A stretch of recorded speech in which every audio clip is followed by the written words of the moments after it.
In the moonlit woodlands of Yorkshire, where ancient rituals call to powers beyond mortal comprehension, authority and arrogance may prove deadlier than any supernatural threat. Our investigators face a difficult choice, while those who claim dominion over darkness discover that some forces cannot be commanded. This is Victorian Cthulhu, Episode 7, The Black Goat of the Woods, Part 1.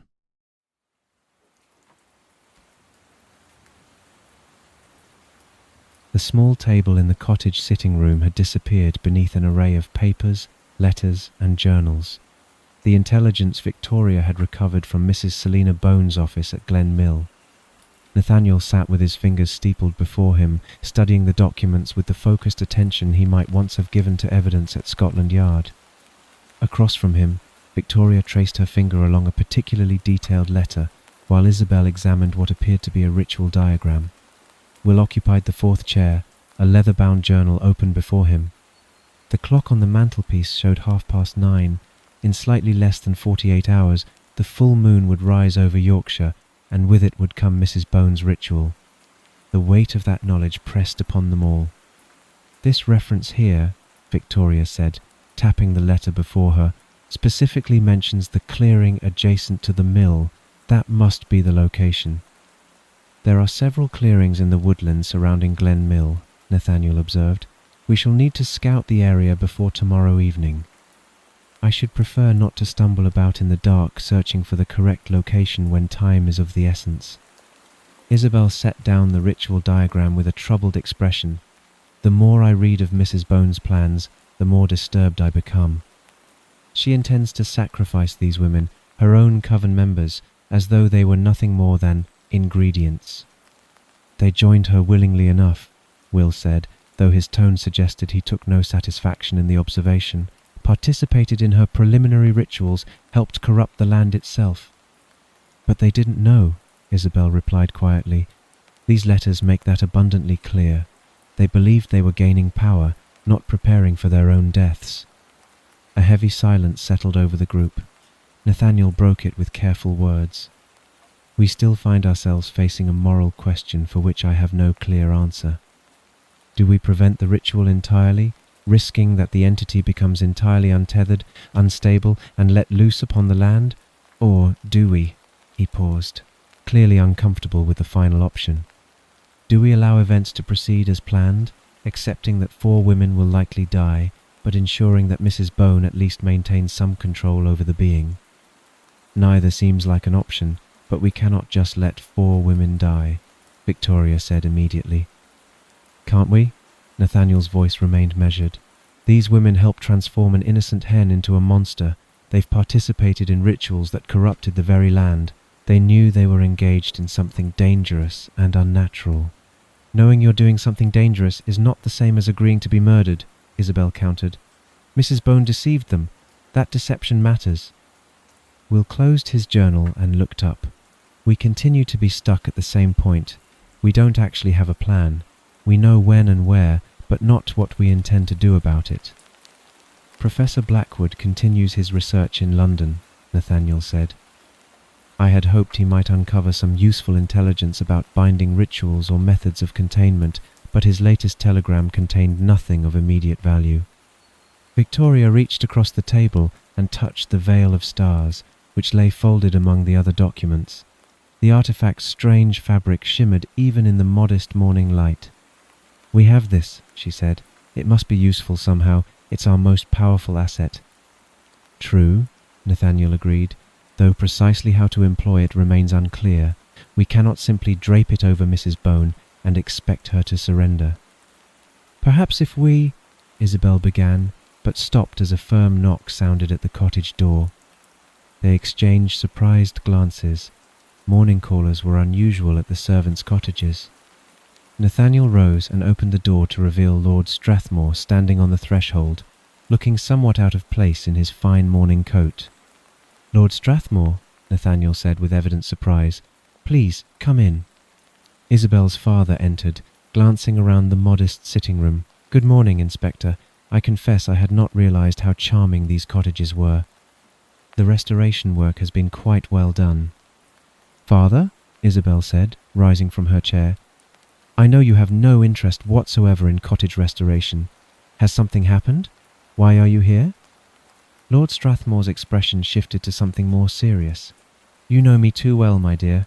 Very well. There are 3 visitors currently residing at the manor. They arrived yesterday evening quite unexpectedly." "Visitors?" Nathaniel prompted. "Colleagues of Edith," Lord Strathmore said, the slight hesitation before the name betraying his unfamiliarity with whatever organisation she represented. "Members of an association she's apparently affiliated with." "The Order," Nathaniel said. "Yes, quite. That's right." Lord Strathmore cleared his throat.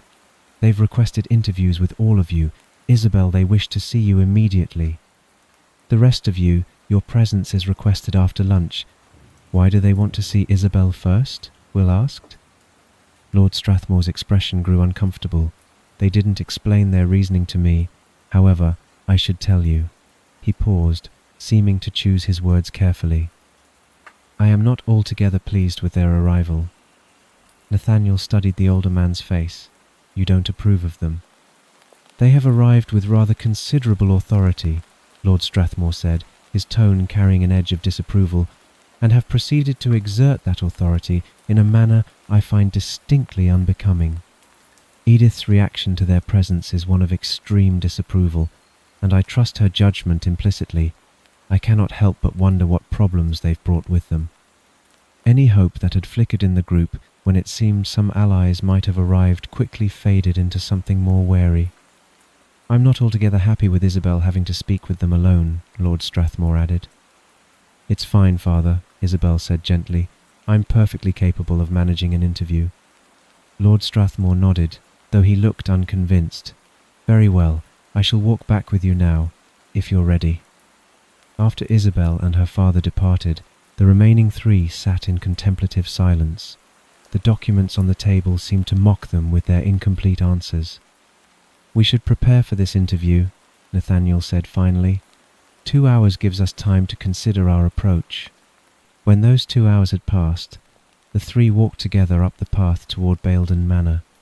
The September morning had turned pleasantly mild, though none of them seemed inclined to appreciate the weather. "The question," Victoria said quietly, "is how much we should tell them." "Everything," Will suggested, "if they're here to help." "We don't know that they are," Nathaniel interrupted. "Both Mrs. Crowther and Lord Strathmore are clearly concerned about their presence. That should give us pause." "What do you suggest?" Victoria asked. Nathaniel's expression was thoughtful as they approached the manor's entrance. "We should be very careful with what we say until we can be completely sure that these people have both the intention and the means to help us. Trust, at this juncture, seems premature." A footman led Nathaniel, Victoria, and Will through Baildon Manor's familiar corridors to what had once been Lord Strathmore's morning room. The space had been transformed into a makeshift office, with additional chairs arranged before the main desk and several document cases stacked against the wall. As they approached the entrance, Nathaniel noted 2 young policemen flanking the doorway, local constables, by the look of their uniforms, standing with an uncomfortable formality. Inside, 3 figures waited. The man at the centre commanded immediate attention, a severe-looking gentleman in his late 40s with iron-grey hair and a bearing that spoke of absolute certainty. To his left stood a younger man, perhaps in his mid-30s, his hands clasped behind his back in a military stance. On the right, a woman of perhaps 27 or 28 maintained the same rigid posture, her expression coolly professional. What struck Nathaniel most forcefully was their attire. All 3 wore identical charcoal-grey Norfolk jackets, belted at the waist in a style that emphasized function over fashion. Each jacket bore a shiny metallic pin on the left lapel, some sort of symbol he couldn't quite make out from this distance. Their shirts and trousers were impeccably tailored yet practical, creating an overall impression of disciplined uniformity. Even the young woman wore a feminine-cut version of the same Norfolk jacket, an extraordinarily unusual choice for a Victorian lady of obvious refinement. The effect was distinctly militaristic. Please sit, the central figure said, gesturing to the chairs before the desk. Once they were seated, the man spoke with crisp formality. I am Preceptor Ezra Marshall. This is Inquisitor Levi Jacobs, and this is Seeker Naomi Bailey. How do you do, Mr. Marshall? Nathaniel began. As I just said, Mr. Milbane, Marshall interrupted, his tone cold. Preceptor Marshall. The correction hung in the air like a rebuke. Nathaniel inclined his head slightly in acknowledgement. Preceptor Marshall, he amended. Forgive me. Marshall's expression didn't soften. We have been contacted by Seeker Crowther, Mrs. Edith Crowther, as you know her. The Order has determined that this situation warrants direct intervention. As of this morning, we have taken full charge of operations. Nathaniel chose his words carefully. With the utmost and deepest respect, Preceptor Marshall, might I ask what authority grants you jurisdiction over the people and circumstances in this area? Marshall reached into his jacket and withdrew a folded letter which he passed across the desk. Nathaniel opened it, read quickly, and felt his eyebrows rise despite his attempt at composure. The letterhead bore an official seal, and the signature at the bottom carried considerable weight. It would seem, Nathaniel said slowly, that your authority is indeed substantial. Quite so. Marshall reclaimed the letter. Now, before we proceed with our questions... Before we entertain your questions, Victoria interrupted, cutting through the formal atmosphere, I have one of my own. Where is Miss Strathmore, and why wasn't she available when we arrived? Marshall turned his attention to her with the expression of someone forced to address an irritating distraction. Miss Strathmore and Seeker Crowther have both been detained pending investigation into the inappropriate use of ritual practices without proper sanction from the Order. Victoria rose from her chair. Detained? I would like to see her immediately. Please remain seated, Miss Pemberton. Marshall's voice carried the sharp crack of command. Your undisciplined American manner is not welcome in this country. We conduct ourselves with proper decorum here. The colour rose in Victoria's cheeks. How dare you speak to me in that fashion? If this is what passes for civility in England, you can damn well keep it. Marshall simply turned his gaze back to Nathaniel, as though Victoria had ceased to exist entirely. Mr. Milbane, I require a complete account of events since your arrival in Yorkshire. Please begin. Nathaniel felt Will's hand briefly touch his arm in warning, a silent plea not to escalate the situation further. He took a steadying breath. Very well, Preceptor Marshall. As Nathaniel recounted their investigations, he was acutely aware of Seeker Bailey standing motionless to Marshall's right, a notebook now in her hands. Her pencil moved across the page with quick, efficient strokes, capturing his words without once looking down at what she wrote.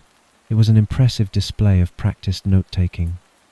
He began with Lord Strathmore's initial summons regarding Tristan's illness, moved through their discovery of Annie Briggs's deception with the poisoning, then covered the investigation of Hobson's farm and the corrupted hen. He mentioned Victoria's encounter with Hob only in the vaguest terms, intelligence from a local source, and made no reference whatsoever to the Veil of Stars. Instead, he emphasized the Coven's apparent ability to corrupt natural creatures and perform supernatural transformations through their own mysterious power source. When he reached their infiltration of Glen Mill and the intelligence Victoria had gathered from Mrs. Bone's office, he edited carefully, providing enough detail to seem forthcoming while omitting the artifact entirely. Will and Victoria, to their credit, remained silent throughout, though Nathaniel could feel Victoria's barely contained fury radiating from the chair beside him. When he finished, Marshall nodded once. I appreciate the information, Mr. Milbane. I must request that you and your companions remain at the cottages until we have taken appropriate steps to address the coven and the ritual they intend to perform tomorrow evening. I would, however, like to request a moment with Miss Strathmore before we return, Nathaniel said carefully. Unfortunately, that will not be possible at this time. Marshall's tone brooked no argument. However, I assure you that both Seeker Crowther and Miss Strathmore will be treated fairly as we consider their actions. I will keep you informed of any developments in that investigation." Victoria's chair scraped against the floor as she shifted, clearly preparing to object. Nathaniel spoke quickly. "I understand, Preceptor Marshall. Then we shall bid you good day." He rose, and Will and Victoria followed suit. As they left the converted office, passing between the two uncomfortable policemen, Nathaniel kept his expression carefully neutral. Only when they were well down the corridor did he allow himself to speak. "Not here," he murmured. "Wait until we're outside." Victoria paced the length of the cottage sitting room with barely contained fury, her hands clenched at her sides. The documents from Mrs. Bones' office lay scattered across the table, forgotten in the aftermath of their interview with the order. Detained, she said for perhaps the third time, as though Isabel were some common criminal. "The order's authority is legitimate," Nathaniel observed from his chair, though his own expression showed he shared her frustration. That much was abundantly clear. "Authority or not, I won't stand for it." A knock at the door interrupted her. Nathaniel rose to answer it, revealing one of the local policemen that the order had commandeered. "Begging your pardon, Mr. Milbane, but Preceptor Marshall requests your presence. They're preparing to scout the area around Glen Mill and would like you to accompany them." Nathaniel nodded. "Please inform the Preceptor. I shall be there directly." As the policeman departed, he turned back to his companions. "It seems I'm to join their reconnaissance. We need to locate the ritual site in any case. I may as well go." "I have an idea to help Isabel," Will said suddenly. "I'll stay here. I'll need Victoria to help me." Victoria stopped pacing. "What sort of idea?" "Trust me," Will replied with a slight smile. "But I'll need a bit of time to execute it properly." Nathaniel collected his coat. "Very well. I shall return as soon as I am able." The walk toward Glen Mill took Nathaniel through increasingly familiar territory. Preceptor Marshall led the way with Inquisitor Jacobs and Seeker Bailey flanking him, their matched Norfolk jackets and military bearing creating an oddly formal procession through the Yorkshire woodland. Nathaniel noted with interest that both Jacobs and Bailey wore weapons at their belts. Not the modern revolvers one might expect, but rather short swords and compact crossbows. The anachronistic armament seemed deliberately chosen. "Might I ask about your ranks within the order?" Nathaniel said, keeping his tone conversational. "I confess I'm unfamiliar with the structure." Marshall glanced back, his expression suggesting he found the question tedious but expected. "The order maintains several branches, Mr. Milbane. Inquisitors, such as Mr. Jacobs here, handle fieldwork, the direct confrontation of supernatural threats. Seekers, like Miss Bailey, serve as researchers and archivists, preserving and analyzing information about entities we encounter. And preceptors? Coordinate operations and maintain proper protocols." Marshall's tone made it clear he considered this explanation sufficient. Nathaniel persisted politely. "And the weapons you carry, they seem rather traditional." "The Order's lineage extends back centuries," Jacobs said, speaking for the first time since the interview. His voice carried the same clipped formality as Marshall's. "We maintain certain traditions that have proven effective against supernatural threats. Modern firearms have their limitations." "I see." Nathaniel filed this information away. "Your organization must have considerable experience in these matters." "Indeed," Marshall replied, "which is why it's fortunate we arrived when we did. Amateur investigations, however well-intentioned, rarely end favorably. You've been remarkably lucky thus far." Nathaniel, now quickly becoming familiar with the preceptor's tone, kept his smile inward. "We've managed adequately, I believe." "Oh, adequately, certainly," Marshall agreed in a tone that suggested adequacy fell far short of professional competence.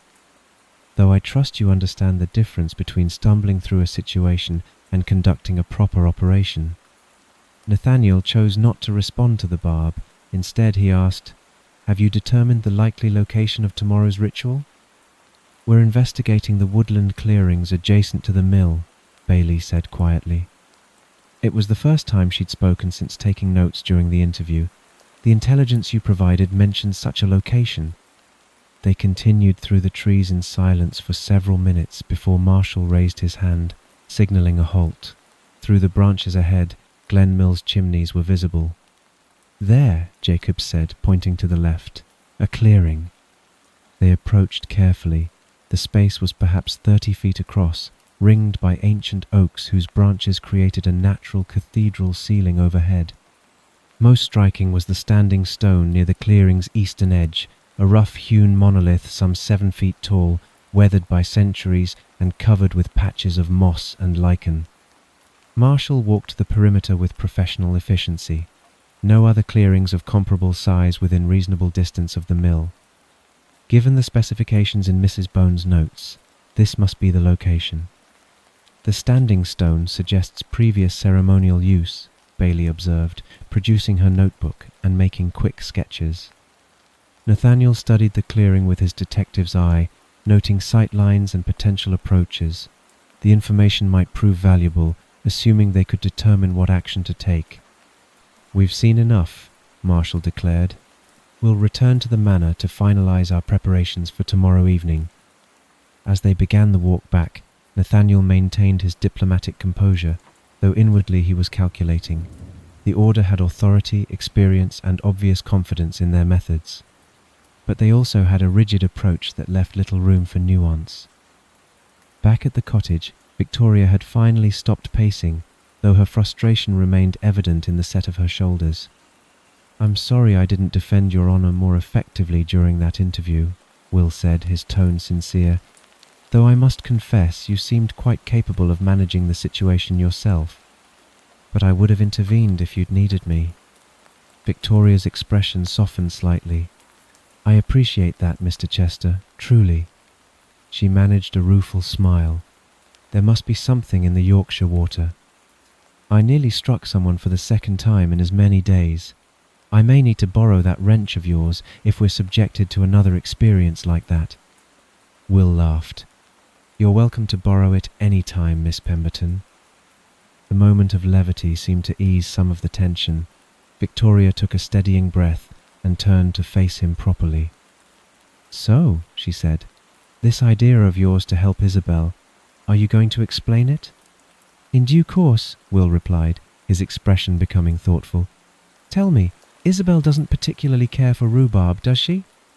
Victoria blinked at the apparent non sequitur. "No, she's quite vocal about disliking it. Why on earth—" "Excellent." Will was already moving toward the door. "We don't have much time. Could you collect some rhubarb from the gardens? It should be ripe this time of year." "I need to fetch something from the manor." Before Victoria could protest, he was gone, leaving her staring after him in bewilderment. 20 minutes later, they reconvened in the cottage kitchen. Will had returned with a large ball of pastry wrapped in cloth, which he set on the table with obvious satisfaction. Victoria deposited an armful of freshly cut rhubarb stalks beside it. "Perfect," Will declared, his positive attitude now fully returned. "Now we need to make a pie." Victoria smiled and crossed her arms. "Very well, let's proceed. I am sure I shall be enlightened soon enough." "Yes, let's," Will replied cheerfully. "But first, perhaps you could tell me, how exactly does one make a pie?" Isabel paced the narrow confines of Mrs. Crowther's small parlour for what felt like the 100th time that afternoon. The space was comfortable enough. Under different circumstances, it might have been pleasant. At present, it felt like a cage. Mrs. Crowther sat in a chair with perfect composure, her needle moving through a piece of embroidery with steady, practiced strokes. The domesticity of the scene only heightened Isabel's frustration. "How can you be so calm?" Isabel asked finally. Mrs. Crowther didn't look up from her work. "I'm not calm, Miss Strathmore. The sewing helps me focus my mind. I find it considerably more productive than wearing a path in the carpet." Isabel stopped pacing and moved to the window, though there was little to see beyond the manor's north garden. "I don't understand why Father is allowing this. They've essentially imprisoned us in our own home. Your father has less choice in the matter than you might think. Mrs. Crowther completed a stitch before continuing. The order wields considerable power and authority. That we remain here at the manor rather than being transported elsewhere for detention is likely due entirely to Lord Strathmore's influence. But detained for what? Isabel turned from the window. What have we actually done wrong? We performed a scrying working together. Mrs. Crowther's needle paused. The order strictly prohibits the employment of supernatural abilities without direct authorization from senior members. I knew the rules when I chose to help Miss Pemberton. What will happen to us? There will likely be a rather long and drawn-out investigation, followed by some form of internal judgment. Mrs. Crowther resumed her embroidery. I expect you will receive a serious warning, given your lack of formal affiliation with the order. The consequences for me may prove more severe. Because you're a member? Because I'm a member who explicitly broke the rules I swore to uphold. Isabel returned to her chair and sat heavily. The weight of Mrs. Crowther's situation pressed upon her conscience. I'm sorry, I didn't realize asking for your help would create such difficulties. You didn't ask, I offered. Mrs. Crowther tied off a thread with precise movements. The choice was mine, Miss Strathmore. I don't regret it. They sat in silence for a moment before Isabel spoke again. The three who arrived, Preceptor Marshall and the others, are all members of the order so difficult? Officious, Mrs. Crowther suggested. Rigid? Condescending? All of those, yes. Not everyone in the order shares their particular attitudes, though I must confess there are a significant number who do. Mrs. Crowther selected a new thread from her sewing basket. We've been particularly unlucky with who was sent to Yorkshire. How did you come to join such an organisation? You don't seem to share their views on much of anything. Mrs. Crowther's hands stilled over her embroidery. I was rescued by the order, actually, or liberated, if you prefer. Some years ago, I found myself caught up in a situation not entirely dissimilar to our current circumstances, though the stakes were considerably lower. There were people employing supernatural practices for their own gain, and I was an unwitting participant. The order intervened and resolved the matter. Did they teach you your abilities? Quite the contrary. Mrs. Crowther resumed her needlework. The order's general position is strongly against any employment of the supernatural arts. I possessed certain natural sensitivities before they found me, and I was placed under strict restrictions not to practice or develop those abilities further. Isabel frowned.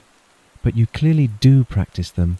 The scrying spell alone was very sophisticated. I maintained my own resources and continued my studies in secret. Mrs. Crowther's tone remained matter-of-fact. It was my decision and mine alone. This is why the order is so disapproving of what's occurred. I didn't simply break their rules. I deliberately chose to continue doing what they had explicitly forbidden. Yet you remained a member? The order serves an important purpose, Miss Strathmore. They hunt out dangerous occult practices and supernatural phenomena across the civilized world. Their network is extensive, their resources considerable, and they are extraordinarily well connected. For all their rigidity and self-righteousness, they do genuine good. Mrs. Crowther completed another stitch.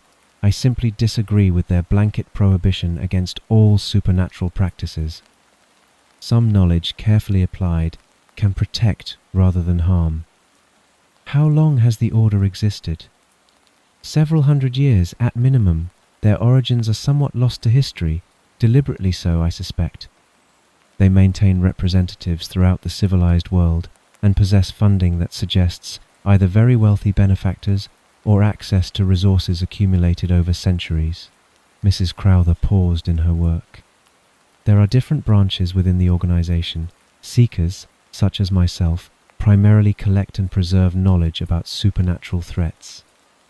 Inquisitors handle the more active confrontations with dangerous entities. Like Mr. Jacobs. Precisely. Though I should note that not all inquisitors carry his particular attitude. Some are quite reasonable individuals. That's a relief to hear, Isabel said dryly. The afternoon light shifted gradually across the room as they talked. Mrs. Crowther's embroidery progressed slowly while Isabel alternated between sitting and brief periods of restless movement. Time seemed to stretch unbearably. Then, late in the evening, they heard stern discussion outside their door. Then, after a moment, the door opened to reveal Isabel's brother pushing a small trolley laden with covered dishes. His expression carried barely suppressed amusement. "The constables outside were rather reluctant to let me pass," he said cheerfully as he wheeled the trolley into the room. "I had to remind them that Father's influence in this town will continue long after the order has departed." "Tristan," Isabel rose and embraced her brother. "Are you all right? Has the order questioned you as well?" Briefly, but I had little to tell them. He began setting out plates on the small writing desk, converting it into a makeshift dining table. "Father sends his regards and his assurance that he's doing everything possible to resolve this absurd situation." "How is he?" "Furious, though he's managing to remain civil." Tristan arranged the dishes with care. "I thought you might appreciate some company for dinner, but we do have one rather unusual addition to our meal." He produced a covered pie dish with a theatrical flourish. "This particular item is actually a gift from your friends in the cottages." Isabel accepted the dish and removed the cover, revealing what appeared to be a fruit pie. "Oh, how peculiar." "Yes, peculiar indeed." Tristan's eyes sparkled with barely contained humour. "What's more, it's a fruit pie made entirely of rhubarb." Isabel wrinkled her nose. "How disappointing. My friends are well aware that I have a particular dislike of rhubarb." "Yes," Tristan agreed slowly. "They are aware you dislike rhubarb, so why might they have made you this pie?" He looked at her expectantly. Isabel looked back blankly. "Come on, Belle." Tristan tried again, his tone growing more pointed. "You pride yourself on your intelligence. Why would your friends bake you a pie knowing you don't like this particular fruit?" Isabel's eyes widened with sudden understanding. "Finally!" Tristan exclaimed with mock exasperation. "I was beginning to think I'd have to draw you a diagram." Isabel grabbed a spoon from the trolley and began digging through the pie filling with urgent care. Beneath the layer of cooked rhubarb, something shimmered. She pulled it free slowly, mindful of the sticky fruit coating its surface. The veil of stars emerged from the pie like a conjurer's trick, its strange fabric catching the lamplight even through the rhubarb smears. Mrs. Crowther set down her embroidery and approached with obvious interest. "Is that the artifact?" "Yes." Isabel held it carefully, wiping away what rhubarb she could with a napkin. Tristan stared at the shimmering cloth. "They sent you a piece of silk? A very pretty piece of silk, I'll grant you, but—" "It was a very foolish, risky thing for them to do, sending this to me this way," Isabel said, though her voice carried more affection than criticism. "But their obvious intention is for me to use it to leave." "Well, I'm not sure how a bit of fabric will help you escape," Tristan said practically, "but if you need any assistance getting out of here, I'll happily provide it." Isabel looked to Mrs. Crowther expectantly, preparing herself for the lecture about staying put and facing the order's judgment. Mrs. Crowther surprised her. "I see you expect me not to sanction this plan." "Quite the contrary, Miss Strathmore. I think your friends are very competent, and they need you quite urgently tomorrow." She glanced at the artifact with what might have been professional appreciation. "I approve entirely." Isabel felt a surge of relief. "Then we should eat first. I'll need my strength." They consumed their meal with surprising efficiency given the circumstances. Tristan maintained a stream of light conversation about manor affairs and Father's increasingly creative approaches to dealing with Preceptor Marshall. Mrs. Crowther contributed occasional dry observations that suggested she knew exactly how frustrating the order could be when determined to assert their authority. When the dishes were cleared, Isabel stood and held the veil of stars carefully. She looked at her brother, studying his features, the shape of his face, the colour of his hair, his height and bearing. Then she wrapped the artifact around her shoulders. The transformation was immediate and startling. Where Isabel had stood a moment before, now stood Tristan's exact double, down to the slight crease in his waistcoat and the way he held himself. "Good Lord," Tristan breathed, staring at his own face looking back at him. "That's incredibly strange." Mrs. Crowther examined the transformation with interest. "Remarkable. The detail is exceptional." Isabel in her new shape spoke, and even her voice had shifted to match her brother's. "How do I sound?" "Exactly like me.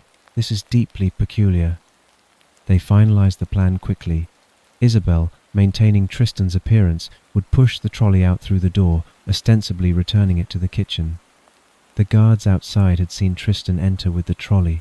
They would see him leave with it. Tristan himself would remain in the room for an hour or two, giving his sister time to reach the cottages.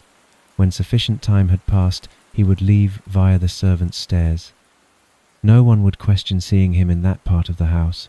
The servants wouldn't expect him to be there in the first place, so his presence would draw no special attention. The ladies, however, cannot use the servants' stairs, Mrs. Crowther noted. "Everyone knows we're to remain in these chambers, but your departure will raise no suspicion." "How long before they realize I'm gone?" Isabel asked, her brother's voice strange in her own ears. "Unlikely anyone will notice until tomorrow morning," Mrs. Crowther replied. "It's too late in the evening for the gentlemen to check on ladies' chambers.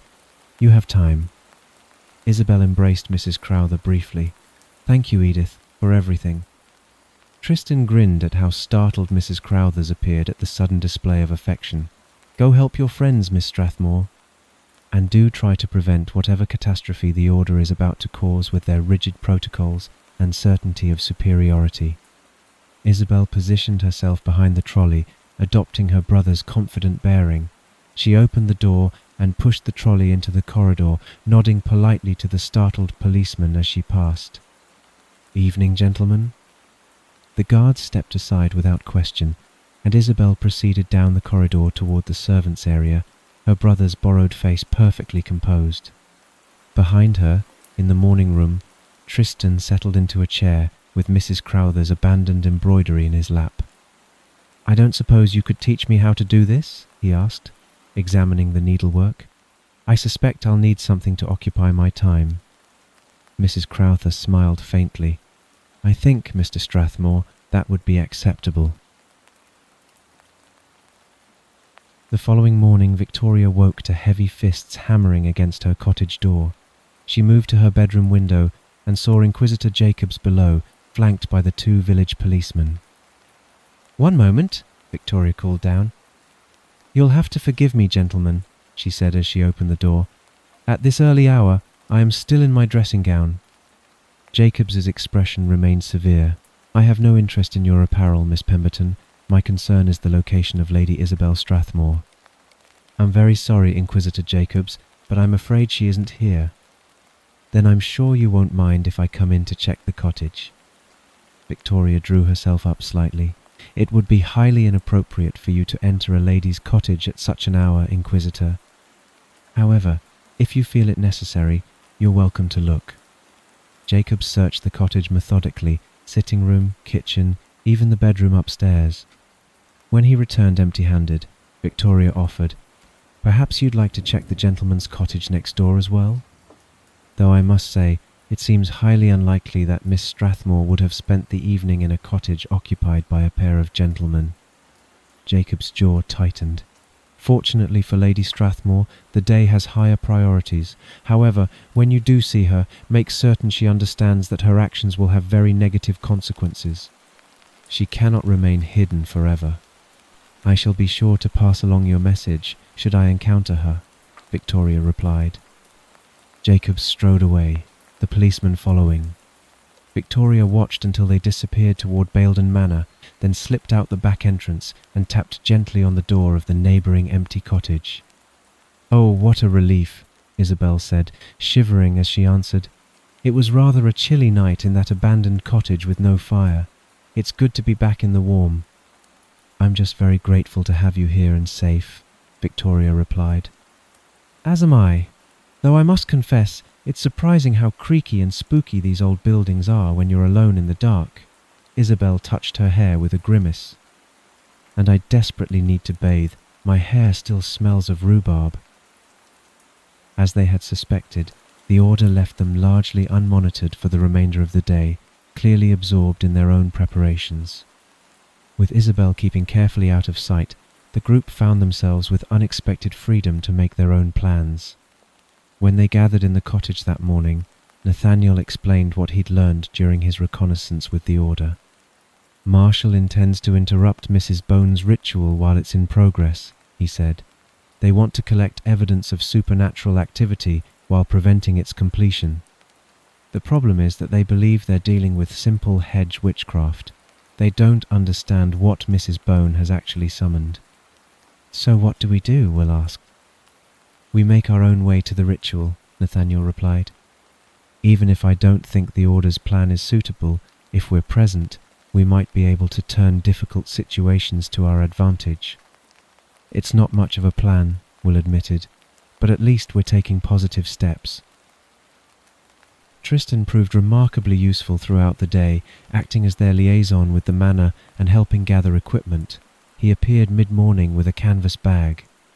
"I've brought what I could manage without drawing attention," he said, producing 2 sets of cycling outfits for the ladies, practical corduroy jackets and cycling bloomers. Victoria examined them with approval. "Not as practical as my London overalls, which I'm regretting not bringing, but they'll be far more useful than my dresses." "After this is all over," Will said, "it might be rather pleasant to try some cycling. I'm quite fond of bicycles and have been considering purchasing one recently." Victoria smiled despite the tension. "Mr. Chester, if we were to write down all the things you seem to consider purchasing, I'm sure it would make a surprisingly long list." Will laughed. "I do enjoy my gadgets and machines. That's a fair comment, Miss Pemberton." While the ladies changed, Nathaniel and Will gathered lanterns, matches, rope, and Will's wrench. They verified that everyone still wore the iron pendants from the fair folk. As their preparations neared completion, Tristan cleared his throat. "I'd like to come with you, to the ritual. An extra pair of hands might prove useful." Isabel turned to her brother with firm resolve. "Nobody questions your bravery, Tristan, but it would be rather foolish to leave Father and Mrs. Crowther completely unattended this evening. We don't know what consequences this ritual might have, and we're only intending to observe and offer support.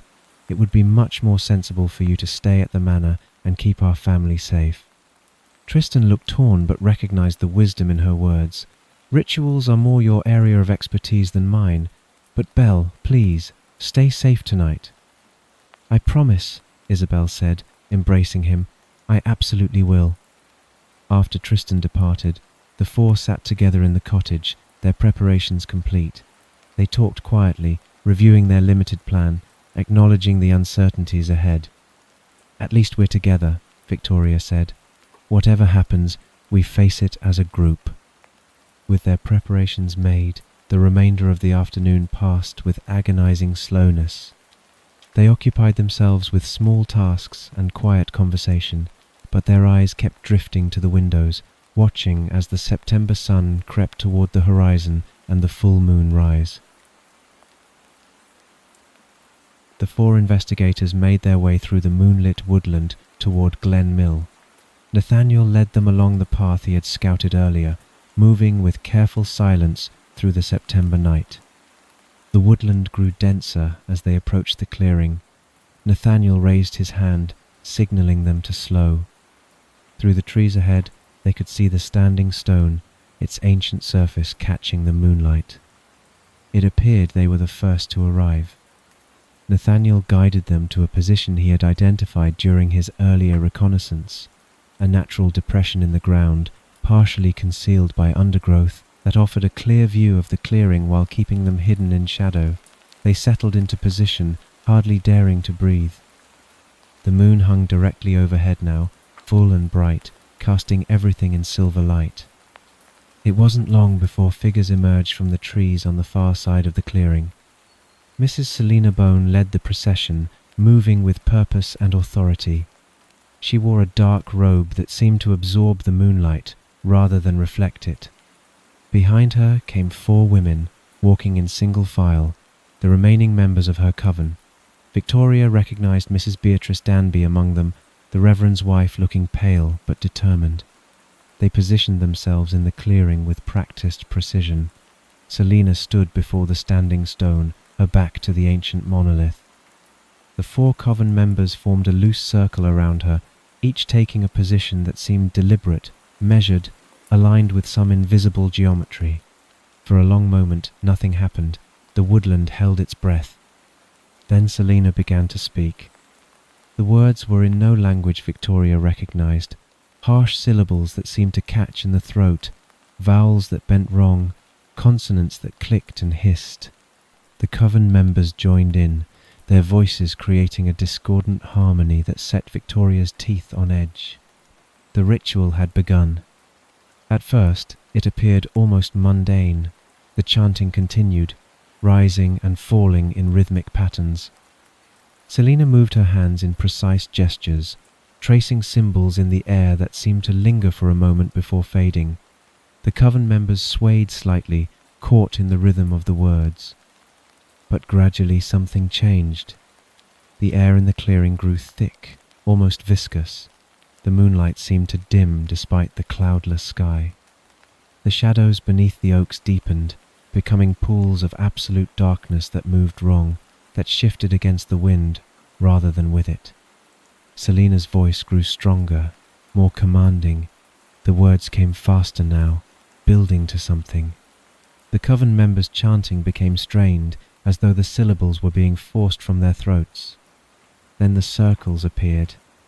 They materialized around each of the 4 women, bands of light that were somehow both red and black simultaneously, colors that should not exist together, but did, pulsing with a rhythm that matched nothing natural.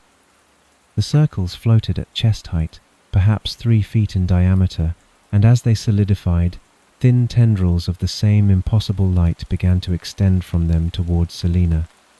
The coven members appeared to look confused. Mrs. Danby's voice faltered. "Selina?" The word came out questioning, uncertain.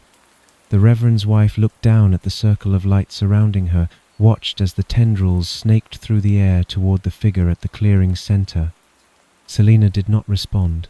Her eyes were closed now, her face turned upward toward the moon, her entire being focused on the words that poured from her mouth in an unbroken stream. "Selina!" Mrs. Danby's voice rose, edged with panic now. "What are you doing?" The other coven members stopped their chanting entirely as they stared at the circles binding them, at the tendrils of impossible light that connected them to their leader. One tried to step back, but found herself unable to move, as though the circle had rooted her to the earth itself. In their hiding place, Victoria tensed. "We have to help." "Not yet." Nathaniel's hand closed firmly on her arm. His voice was barely a whisper. "We have to wait for our time." "But they—" Victoria left the words unfinished. "I know." The tendrils reached Selina, and the effect was immediate and terrible. The light began to flow along those impossible connections, draining from the circles around the coven members and pouring into the woman at the clearing's center. Mrs. Danby opened her mouth to scream, but no sound emerged. Her face contorted in agony as something vital was pulled from her body, drawn along the red-black pathway towards Selina Bone.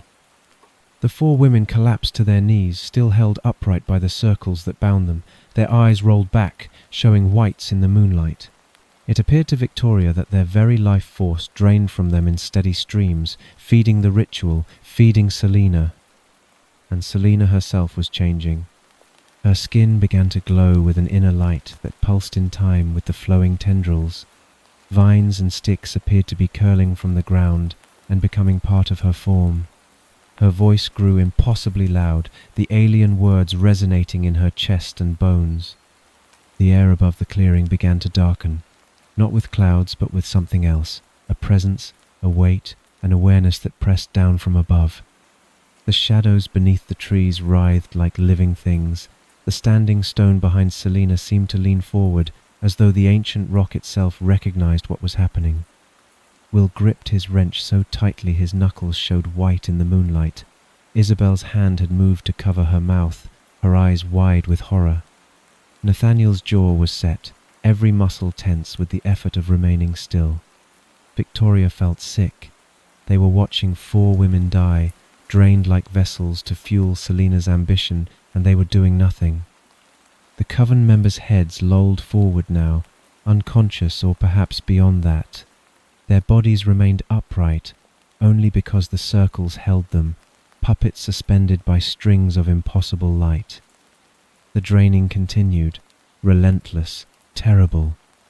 Selina's chanting reached a crescendo, her voice rising to a pitch that should have been beyond human capacity. The presence above the clearing grew stronger, more defined. Reality itself seemed to bend inward toward this point, this moment, this ritual. Then, with a sound like thunder, the order arrived. They burst from the trees on the clearing's western edge, Preceptor Marshall in the lead, flanked by Inquisitor Jacobs and Seeker Bailey. All 3 carried their weapons drawn. Marshall held a short sword that gleamed in the moonlight. Jacobs and Bailey each bore loaded crossbows, the bolts already nocked and ready. "Stop!" Marshall's voice cut through the clearing like a blade. "By the authority of the Order, I command you to cease this ritual immediately." Selina's eyes opened. They were no longer entirely human. Something else looked out from behind those eyes, something vast and terrible and utterly indifferent to the commands of mortals. But she was still present enough to smile, and it was a smile of pure contempt. "You," the word came from her mouth, but seemed to resonate from everywhere at once, "are a fool." Marshall strode forward, his sword held ready. "Release these women. Surrender yourself for judgment. Your crimes against the natural order will be." "You cannot stop." Selina's voice overlapped with itself now, as though multiple throats were speaking in unison. "What has already begun?" The presence above the clearing pressed downward, and Marshall actually staggered under its weight. Jacobs and Bailey took involuntary steps backward. But Marshall recovered, his face set with righteous determination. "You will face justice for this heresy." Inquisitor Jacobs stepped forward, his crossbow raised. "This ends now. Which?" His finger tightened on the trigger. The bolt flew straight and true, crossing the clearing in an instant. It struck Selina directly in the chest, punching through fabric and flesh with a wet, solid impact. Selina looked down at the bolt protruding from her sternum. Then she looked back up at Jacobs, that terrible smile still on her lips. She fell. Her body struck the ground with a heavy thud, sprawling before the standing stone. The chanting stopped, the red-black light flickered, wavered. And then the ritual went wild. The circles around the unconscious coven members flared to blinding brightness. The tendrils connecting them to Selina's fallen form whipped through the air like serpents, crackling with raw power. The presence above the clearing roared, not with sound, but with pressure, with force, with rage. The standing stone cracked down its center, with a sound like breaking worlds. Reality bent. For 3 heartbeats nothing moved. Then Selina's body convulsed. She rose, not standing but lifted by something that moved through her rather than within her. The crossbow bolt remained embedded in her chest, irrelevant now. When she spoke, her voice carried the weight of ancient mountains, of forests that predated humanity, of life consuming itself in endless cycles. "Shub Nigrath flows through me. Your toys are useless."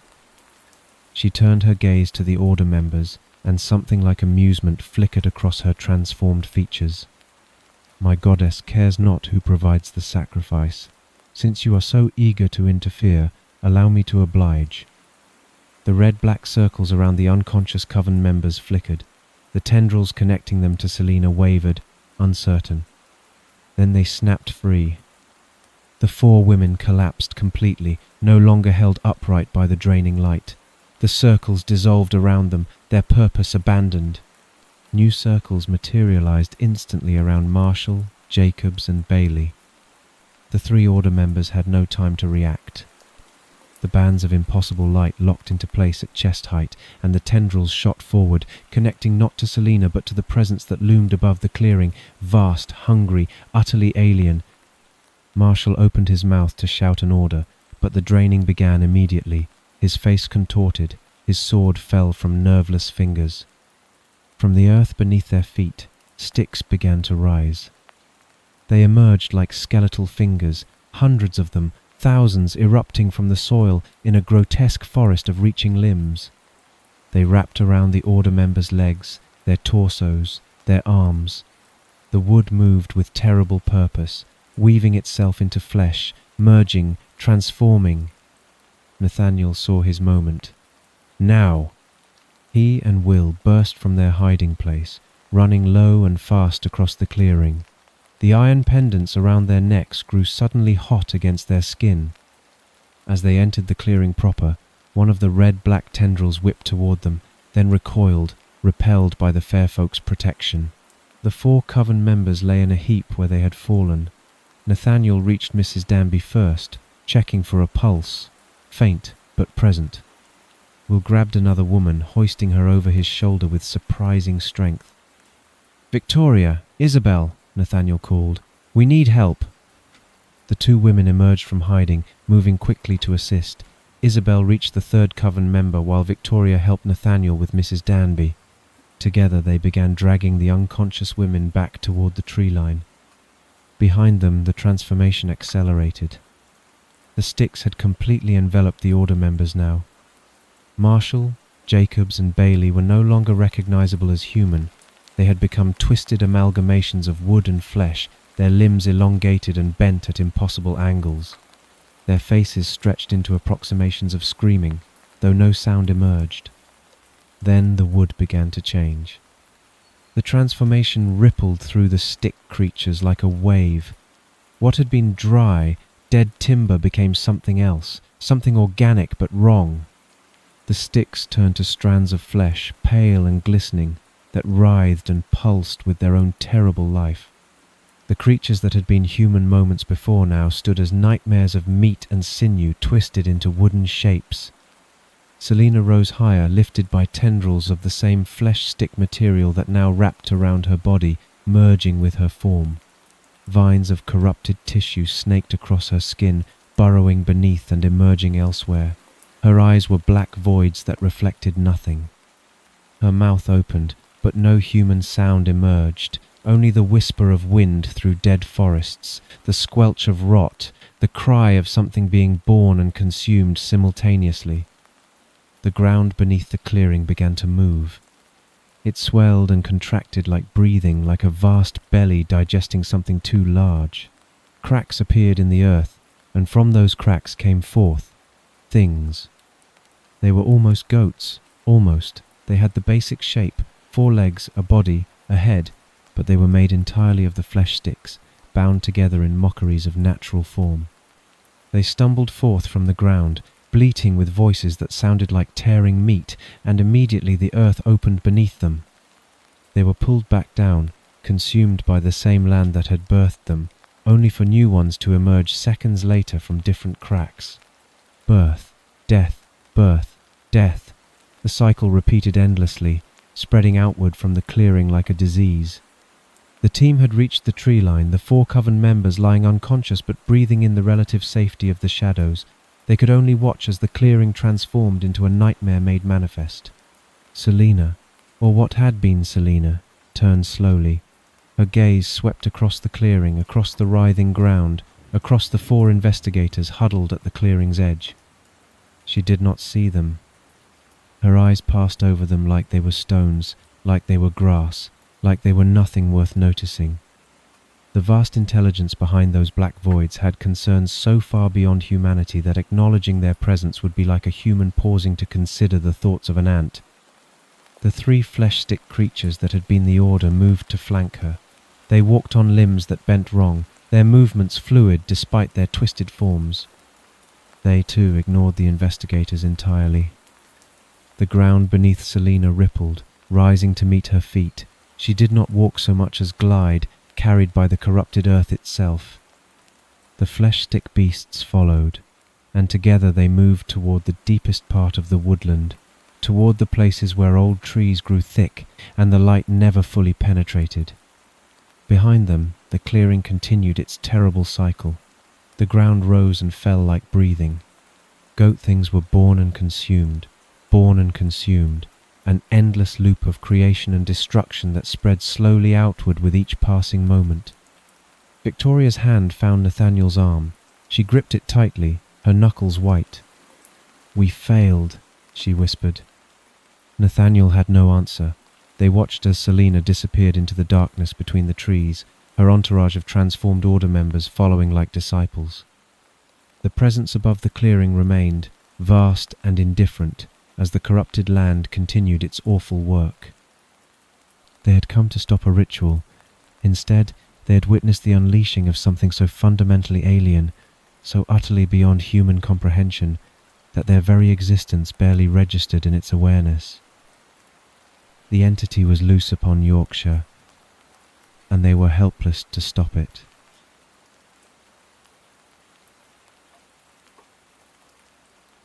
And so, the ritual reaches its terrible culmination as the Order's certainty meets cosmic indifference, and 4 investigators watch helplessly while an entity beyond comprehension tears its way into our world. The land itself writhes with corrupted life, and something vast glides into the deepest woodland, trailing an entourage of transformed flesh. If you enjoyed this tale of cosmic horror and failed intervention, please give it a like. Likes, subscribes, and comments help the channel grow and guide other seekers of dark mystery through the mist to find us. Until next time, remember that even the best intentions can unleash terrible consequences.